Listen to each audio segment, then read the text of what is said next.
It's a pleasure to be here. As a former journalist, I'm happy to answer your questions. If there is a need to make a kind of a introductory speech go now, ahead. only the questions, yeah? Pamela. All right, I'm sorry it's so noisy in this room. Welcome, Foreign Minister. It's Pamela Falk from CBS News. The Secretary General just said there's a catastrophe unfolding in Ukraine, and there has been some talk of peace talks, maybe even in Turkey, that have been announced. But what do you think is the next step? And are the prisoner exchanges that just occurred an opening for any kind of peace? Thank you. Let me be very clear, as my president is very clear about any peace talks, about any peace negotiations, or whatever voices are coming up about peace treaty, peace deal, peace agreement. We are very much committed to any peace negotiation that comes and brings us to one result: territorial integrity, sovereignty, peace for our people. But as my president has been constantly saying that we are not going to trade any inch of Ukrainian soil, and without having Russia's army out of Ukraine, we will not discuss any peace negotiation. This is a very clear position of my country. This is a clear position of diplomacy that we've been pushing for, promoting for, not only in the United Nations, but also bilaterally. So to conclude, there might be different voices that might sound provocative when it comes to the peaceful resolution, but the peace formula that President Zelensky announced during the G20 summit, and we hope that it will be discussed today, not only today but also in United Nations, is very clear. This is in line with UN Charter, and without following these points, peace is not possible.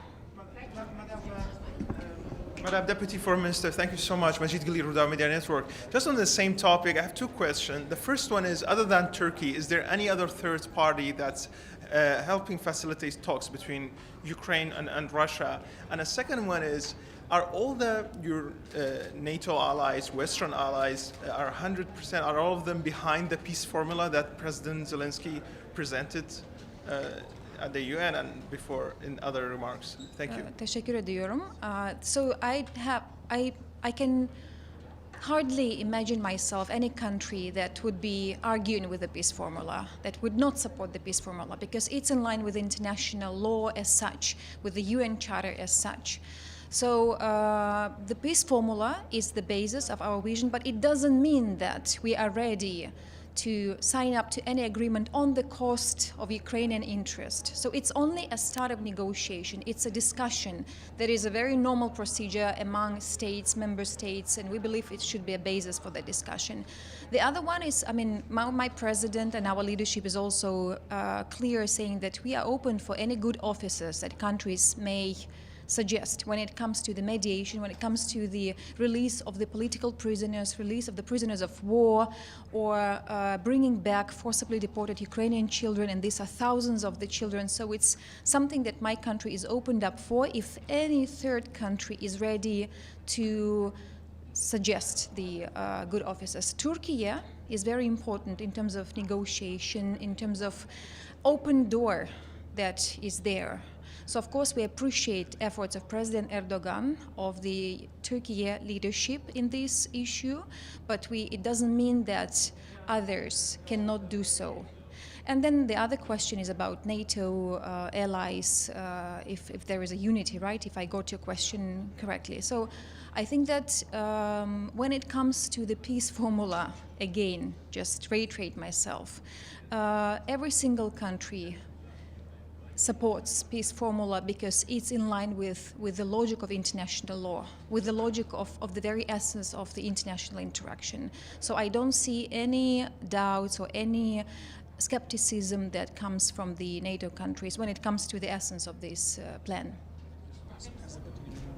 Yeah. Voice of America. So much. Irina Solomko, Voice of America. I would like to come back to one of your messages that we heard during your speech. It's about creating this special tribunal for crime of aggression. So are you going to hold any meetings during these days when you will be in UN? And what are the main obstacles now? So what are you hearing from our Ukrainian partners from this regard? What are the main concerns about creating this mechanism? Thank you. Yeah, I actually started my morning with the meeting with our partnering member states, talking and discussing the wide range of issues and questions, including the special tribunal. The Ukrainian leadership decided that the priority number one that will be considered in February is the resolution dedicated to the peace formula. And Ambassador Kislitsa will now keep on pushing for the modality of this consideration of this resolution, because we might call for a special session to adopt this resolution, but the accountability resolution might be considered later on this year. So these are the two main resolutions that we will focus our diplomatic effort around this year. Number one step in February this year, peace formula, and the second one will be accountability. When it comes to this international mechanism that might bring Russia and hold accountable, well, look, it's very clear. I'm from Crimea. I'm a former journalist. And I remember when in 2014 Russia invaded my homeland. We've been ringing the bells of international community saying that, look, the first victim of the occupation was 30-year-old Reshat Ametov, father of three, who was a one-man picketer, and he was just kidnapped by the so-called, I don't know, local defense forces, and then we found his body tortured in 2 weeks after. And we started to communicate that we have to punish those who are responsible. And actually within these 8 years, we've been reiterating our message that Russia should be accountable for its violation of human rights and other kinds of crimes. But it didn't happen. It didn't happen. And then the result of this is the war that they started in 24th. Because if the Crimean lesson was learned, we didn't have the war. So now the second question is that Russia should be accountable, because if it's not accountable, if the war is not contained in Ukraine, this will be a larger war. And this is what we are trying to promote in the United Nations, in New York, in Geneva, in Strasbourg, and any other international platform. Yeah. Clarification on when you talk about the resolution that you hope to adopt in the General Assembly next month, I believe around the anniversary of the invasion. A peace formula, is the idea that this resolution will enshrine President Zelensky's 10-point peace plan in a General Assembly resolution? This is exactly what we're now discussing, the text of the resolution, and we'll do so with the group of our partners. But yes, the idea actually is to enshrine the very idea of the peace formula, its points and its vision and its philosophy. So we hope that it will be considered at the end of February, dedicated to the anniversary of the full-fledged invasion of my country. And the last question. Yes, please. Frankie Ziarda from TR2 World. Thank you for having this availability. A reaction to two things that have taken place. First of all, the new Republican-led Congress in the U.S. has signaled that they may not be supporting Ukraine the way Congress used to in the future, and also the recent addition of more Russian troops being sent to the front.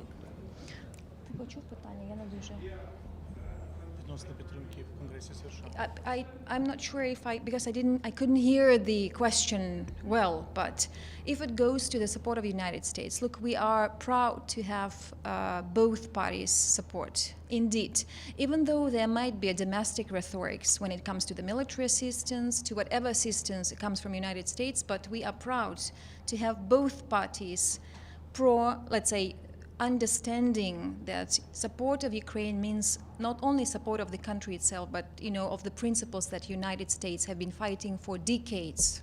So I think that no matter what is the domestic discussion is, the concrete steps of the House of the Parliament is something that demonstrates bipartisan support.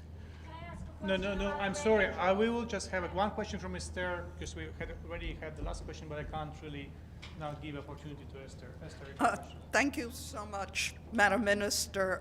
Edith Lederer from the Associated Press. Two follow-ups. First, how concerned are you about the Russian offensive going on near Bakhmut, and what would the implications be? And is Ukraine still going to press very soon for the establishment of a court to try crimes of aggression against Russia? Thank you, Esther. Though actually the second question I've already responded to them because it's about this special international mechanism that would consider this very specific crime of aggression, because we have ICC already considering war crimes, crimes against humanity, and we believe that there is a mandate for the genocide crime because we have signs of genocide in Ukraine. But then when it comes to the crime of aggression, we believe that a special tribunal should be launched, a special international mechanism should be launched that would consider and that will bring the political leadership of Russia to accountability. So this is what we're now negotiating. We have a number of countries supporting this initiative, and we believe that later on this year we will also submit for the consideration a relevant resolution dedicated to this international mechanism, and we are now working on the text of the resolution. When it comes to the Bakhmut and Solidar, because Solidar is the, let's say, nearest location and probably the toughest when it comes to the military interaction. Look, my point is that if we are not thinking, well, our aim is actually to keep on fighting and to deoccupy our territories. We have already managed to deoccupy 40% of territories. And we will do so even though we might make different step backs tactically, because it's a battlefield. We understand that sometimes the speed of the occupation is not the one that we would want to have. So sometimes with the logic of saving our people, we might have some step backs. So Solidar is the toughest, let's say, track as of now. When it comes to the implications, I mean, we are fighting with a mirror, because Russia today and the war potential of Russia is also exhausted. I believe that the main breakthrough that we managed to perform is that we are fighting with the second largest army in the world, and that we prove to be efficient, and that probably Russia is the image of Russian strength is not the one that comes with reality, because Ukraine is been deoccupying its territories, and we are too big for Russia because they cannot grab us as they wanted us. And then to conclude myself, look, when it comes again to the military issue, I'm sure that the war that we have is a result of a huge miscalculation of Russian leadership, because they thought that they would have the Crimean scenario for the second time. They thought that they would take control over Ukraine in 3 days or 7 or a week, but they failed. And this is, we've been keep on proving that Ukrainians have no any other choice but for fighting. And you know what I find the most amazing about my people is that we don't complain. I packed my suitcase with a candlelight. I walk to the upper floor of the place where I stay without electricity. I walk, and I think it's about sports, you know? So we try to cheer us up, not complain, understanding what we are fighting for, because it's a very existential thing. Thank you so much.